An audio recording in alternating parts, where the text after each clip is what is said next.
औज़ुबिल्लाहिमिनश्शैतानिर्रजीम बिस्मिल्लाहिर्रहमानिर्रहीम। बेटा एक्सरसाइज की तरफ आते हैं। Atomic structure chapter number 2 chemistry class 11। Choose the correct answers. पहला हमारे पास क्वेश्चन है, Bohr theory is not applicable to which of the following species.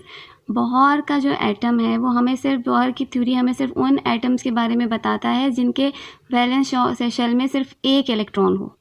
ठीक है, हाइड्रोजन जो है इसके वैलेंस शेल में एक इलेक्ट्रॉन है, तो ये तो बोहर थ्योरी इस पे एप्लीकेबल है।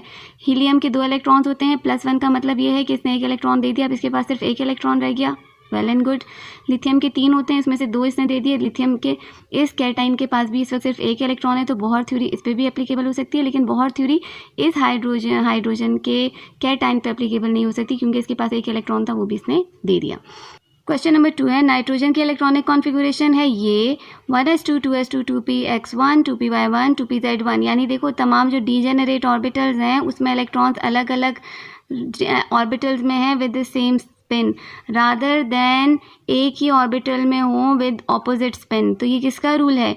ये है हर्ट्ज़ रूल। हर्ट्ज़ हमें बताता है कि जब भी एक से ज़्यादा डीजेनरेट ऑर्बिटल्स आपके पास मौजूद होते हैं तो इलेक्ट्रॉन्स जो होते हैं उसमें अलग अलग ऑर्बिटल्स ऑक्यूपाई करते हैं, singly half filled orbitals occupy करते हैं rather than filling up in pairs. Quantum number for value 3s। इसमें देखो n क्या है हमारे पास 3 और s हमें कौन सा एज़िम्यूथल क्वांटम नंबर बताता है? 0। एज़िम्यूथल क्वांटम नंबर को हम शो करते हैं l से, तो जहाँ पर भी n 3 होगा और l 0 होगा वो हमारे पास ये क्वांटम नंबर की वैल्यू होगी, ये रही n = 3 l = 0। Radius of the first orbit. बेटा रेडियस कैसे फाइंड करते हैं? रेडियस = एंगस्ट्रॉम n का स्क्वायर मल्टीप्लाइड बाय 0.529 एंगस्ट्रॉम की वैल्यू। ठीक है, हाइड्रोजन एटम की बात हो रही है तो नीचे जो z होता है वो 1 हो जाएगा। अब n यहाँ पर जो फर्स्ट ऑर्बिट है 1 हो जाएगा, 1 को जब आप 0.529 से मल्टीप्लाई करोगे तो आपके पास 0.529 ही आएगा, तो हमारे पास इसका आंसर है ये D। लाइन स्पेक्ट्रम जो है वो यूज़ होता है आइडेंटिफिकेशन ऑफ एलिमेंट्स। किसी भी एलिमेंट की आइडेंटिफिकेशन, हर एलिमेंट अपना एक ख़ास स्पेसिफिक किस्म का स्पेक्ट्रम एमिट करता है, ख़ास किस्म की वेवलेंथ एमिट करता है, उनसे हम लोग उस एलिमेंट को आइडेंटिफाई कर सकते हैं। जेम्स चैडविक को awarded Nobel prize because he discovered. James Chadwick ने क्या डिस्कवर किया था बेटा? न्यूट्रॉन्स डिस्कवर किए थे। जब 4d ऑर्बिटल फिल हो जाएगा तो नेक्स्ट कौन सा ऑर्बिटल फिल होता है? 4d के बाद कौन सा ऑर्बिटल फिल होता है? टेबल देखो, 4d के बाद 5p फिल होता है। सो 4d के बाद हमारे पास जो ऑर्बिटल फिल होता है दैट इज़ 5p। इनमें से कौन सा आइसो इलेक्ट्रॉनिक पेयर नहीं है? पहले समझो आइसो इलेक्ट्रॉनिक क्या होता है।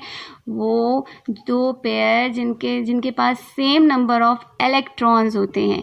सोडियम ने जब एक इलेक्ट्रॉन दे दिया, सोडियम के पास 11 इलेक्ट्रॉन होते हैं बेटा, इसने एक इलेक्ट्रॉन दे दिया, कितने इलेक्ट्रॉन रह गए? 10 इलेक्ट्रॉन रह गए। 10 सोडियम के पास है, 10 ही नियॉन के पास होते हैं, तो ये तो आइसो इलेक्ट्रॉनिक है। सोडियम का आइन 10 इलेक्ट्रॉन्स, फ्लोरीन का एनाइन, फ्लोरीन के पास 9 इलेक्ट्रॉन होते हैं, इसने एक इलेक्ट्रॉन ले लिया, अब इसके पास भी 10 हो गए, तो दोनों हमारे पास क्या हैं? आइसो इलेक्ट्रॉनिक हैं। सोडियम और कैल्शियम, सोडियम के पास 11 इलेक्ट्रॉन्स, कैल्शियम के पास 20 इलेक्ट्रॉन्स, तो ये वाला जो पेयर है ये आइसो इलेक्ट्रॉनिक नहीं है, इनके इलेक्ट्रॉन्स अलग अलग हैं। पाल्मर सीरीज़ कब हमें ऑब्टेन होती है? जब इलेक्ट्रॉन्स जंप करते हैं from a higher energy level to कौन से ऑर्बिट? सेकेंड ऑर्बिट में जब जंप करते हैं तो हमारे पास जो सीरीज़ होती है वो बाल्मर सीरीज़ होती है। Shape of the orbitals, L अगर 0 हो तो कौन सी शेप होती है? स्फेरिकल। यहाँ पर एक दफ़ा दोबारा रिवाइज करते हैं। L 0 तो हमारे पास कौन सा सब ऑर्बिटल होता है? S ऑर्बिटल होता है और इसकी शेप क्या होती है? स्फेरिकल। L अगर हमारे पास 1 है तो P ऑर्बिटल, L 2 है तो D ऑर्बिटल, L 3 है तो F ऑर्बिटल। P की शेप क्या होती है? डम्बल शेप होती है। D की क्या होती है? Double dumbbell. और F क्या होती है? कॉम्प्लिकेटेड।